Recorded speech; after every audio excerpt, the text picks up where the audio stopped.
What's up?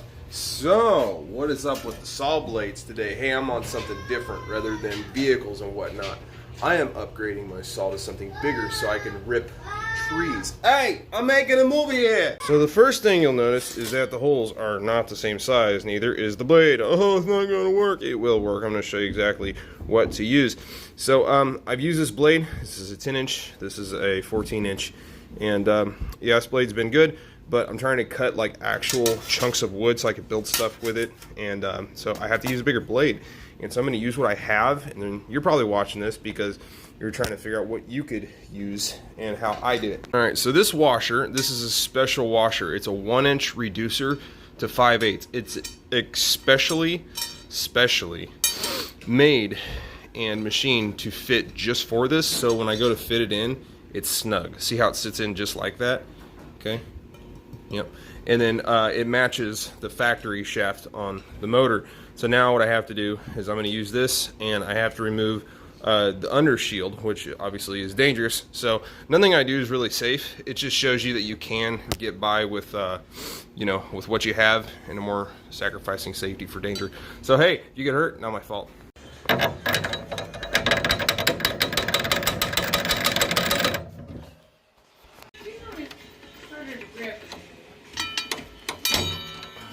Not gonna lie, that reducer ring, like this is, I've used them before, but this one is really tight, so I had to use a little bit of heat to expand it, and I had to use a socket to basically pound it on. So yeah, that worked.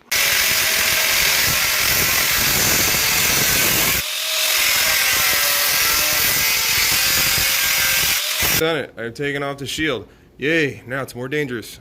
All right, looks perfectly safe. Well, the results are in. I gained me a couple inches. Here we go, let's see how it responds.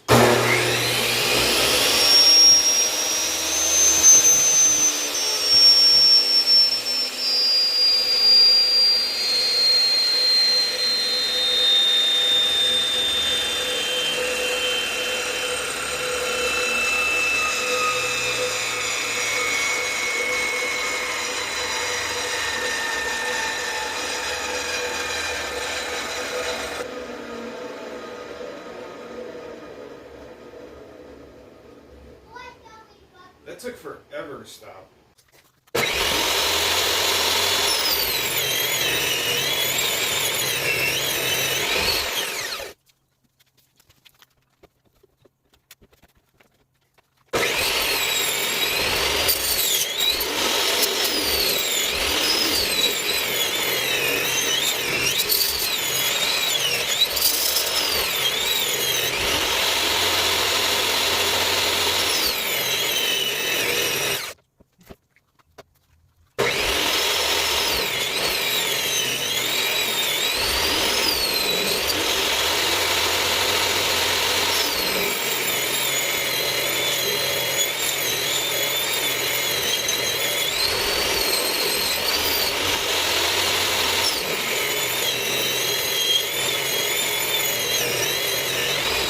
Hopefully that saw video helped you. Like and subscribe.